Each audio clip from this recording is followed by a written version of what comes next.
नमस्कार दोस्तों, स्वागत है आपका हमारे YouTube चैनल पर। जैसा कि हम चल रहे थे फीटर टेट थ्योरी से संबंधित अलग अलग चैप्टर का ऑब्जेक्टिव क्वेश्चन कर रहे थे, तो आज फिर से हम दूसरे चैप्टर का ऑब्जेक्टिव लेकर के आए हैं जो कि टूल्स से संबंधित है, जिसे हम मार्किंग टूल्स कहते हैं। जिससे कि कोई जॉब होता है या कोई जो हमको बनाने दिया जाता है जॉब, उस पर मार्किंग जो करते हैं, तो कौन कौन से टूल्स की आवश्यकता होती है, सभी टूल्स का क्या स्पेसिफिकेशन है। तो आज हम बात करेंगे मार्किंग टूल्स के बारे में। ठीक, तो चलते हैं आज के हम पहले क्वेश्चन की ओर। आज का पहला क्वेश्चन आपके स्क्रीन पर है। क्वेश्चन बोल रहा है पहला कि निम्न में से मार्किंग टूल्स कौन है? स्क्राइबर, डिवाइडर, ट्रेमल या सभी?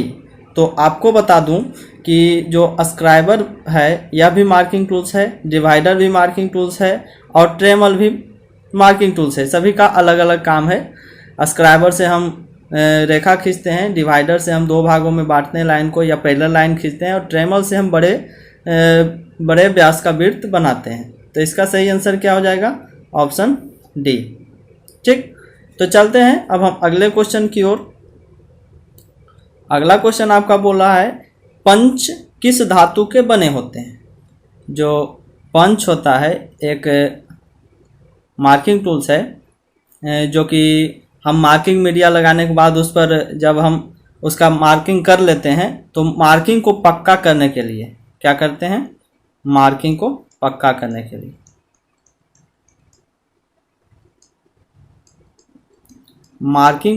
करने के लिए हम पंचिंग करते हैं। और पंच भी अलग अलग प्रकार का होता है, डॉट पंच, सेंटर पंच, ब्रिक पंच इत्यादि। तो पंच वही पूछ रहा है कि पंच किस धातु के बने होते हैं? लो कार्बन स्टील, मध्यम carbon steel, high carbon steel या इनमें से कोई नहीं? तो आपको बता दूं कि अधिकतर जो टूल्स होते हैं वह हाई कार्बन स्टील से बनाए जाते हैं, तो पंच भी हाई कार्बन स्टील से बनाए जाते हैं। ठीक, चलते हैं अब हम अगले क्वेश्चन की ओर। अगला क्वेश्चन आपका बोल रहा है कि निम्न में से डॉट पंच कोण का मान क्या होता है? डॉट पंच होता है तो उसी का बोल रहा है कि एंगल जो पॉइंट होता है जिससे हम पंचिंग करते हैं उसका मान कितना होता है? तो इसका जो सही आंसर होगा डॉट पंच का 60 डिग्री होता है। ठीक, चलते हैं अब हम अगले क्वेश्चन की ओर। अगला क्वेश्चन आपका बोला है कि निम्न में से प्रिक पंच कोण का मान क्या होता है? तो आपको बता दूं कि जो प्रिक पंच होता है इसका कोण जो होता है 30 डिग्री पर होता है। ठीक, चलते हैं अब हम अगले क्वेश्चन की ओर। ये सब जो क्वेश्चन है कोण क्या कि सेंटर पंच का कोण का मान क्या है, प्रिक पंच का कोण का मान क्या है, तो ये सब बिल्कुल याद करने का है और इससे क्वेश्चन आ जाता है एग्जाम में। ठीक, तो क्वेश्चन बोला है कि निम्न में से सेंटर पंच के कोण का मान क्या होता है? तो मैंने बताया था कि इसका एक कोड होता है पी डी और सी। PDC का मतलब है प्रिक पंच, डॉट पंच और सेंटर पंच। प्रिक पंच का कोण 30 डिग्री, डॉट पंच का 60 डिग्री और सेंटर पंच का 90 डिग्री। तो यह क्वेश्चन कौन सा है? सेंटर पंच। सेंटर पंच कोण का मान होता है 90 डिग्री। ठीक, चलते हैं अब हम अगले क्वेश्चन की ओर। अगला क्वेश्चन आपका बोल रहा है कि ट्रेमल का प्रयोग वृत्त की मार्किंग के लिए किया जाता है, लेकिन वह वृत्त होता है बड़े व्यास के, छोटे व्यास के, बड़े विकर्ण के या बड़े भुजा के? तो आपको बता दूं कि जो ट्रेमल से हम वृत्त बनाते हैं वह बड़े व्यास का होता है। अगर हमें छोटे व्यास का बनाना हो तो हम डिवाइडर की भी सहायता से वृत्त बना सकते हैं। ठीक, चलते हैं अब हम अगले क्वेश्चन की ओर। अगला क्वेश्चन आपका बोल रहा है कि स्क्राइबर के पॉइंटर को कितने कोण में ग्राइंड किया जाता है? स्क्राइबर एक प्रकार का टूल्स है, मार्किंग टूल्स है, जो कि हम कोई वस्तु है या कोई जॉब कर सकते हैं। जैसे कोई जॉब है तो ये जो जॉब है इस पर जो मार्किंग करते हैं स्क्राइबर की सहायता से करते हैं, उसी का पॉइंट जो होता है कितने कोण में ग्राइंड किया होता है? 15 से 18 डिग्री, 12 से 15 डिग्री, 25 से 30 डिग्री या 8 से 10 डिग्री?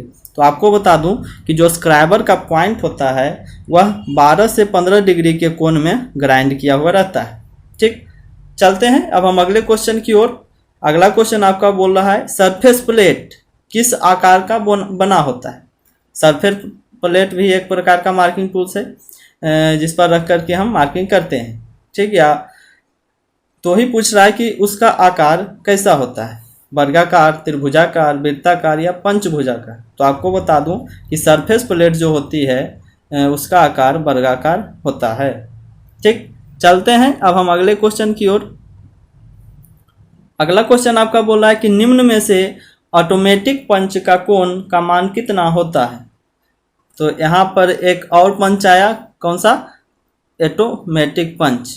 ठीक, तो ऑटोमेटिक पंच का कोण का मान कितना होता है, 60 डिग्री या 90 डिग्री, 40 डिग्री या 65 डिग्री, 15 डिग्री या 80 डिग्री, 30 डिग्री या 45 डिग्री। तो आपको बता दूं जो ऑटोमेटिक पंच होता है उसके कोण का मान 60 डिग्री या 90 डिग्री होता है।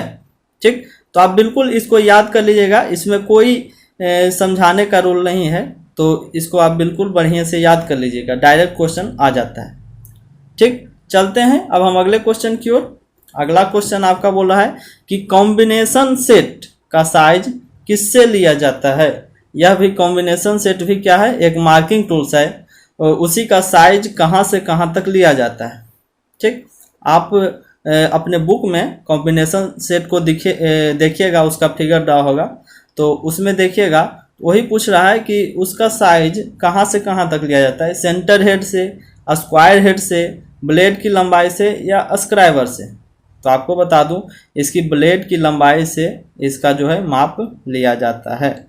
ठीक, चलते हैं अब हम अगले क्वेश्चन की ओर। अगला क्वेश्चन आपका बोल रहा है कि निम्न में से किस कार्य के लिए बी ब्लॉक का प्रयोग करते हैं।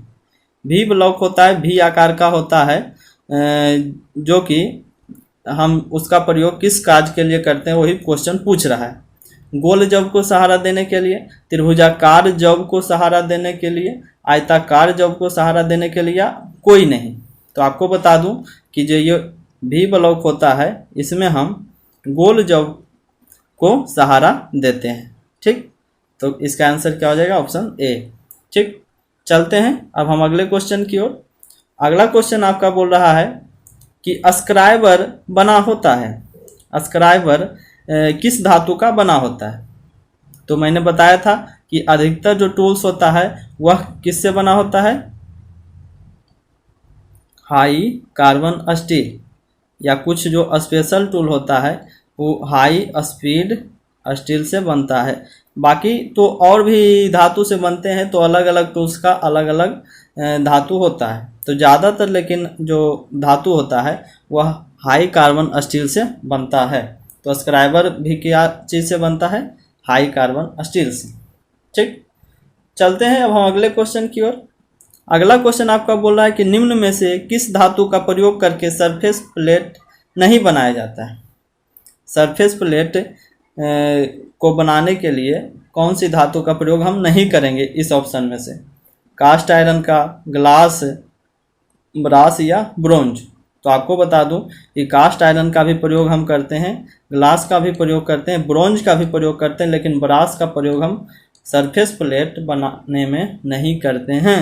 ठीक, तो ये थे आज के हमारे कुछ महत्वपूर्ण क्वेश्चन मार्किंग टूल्स से।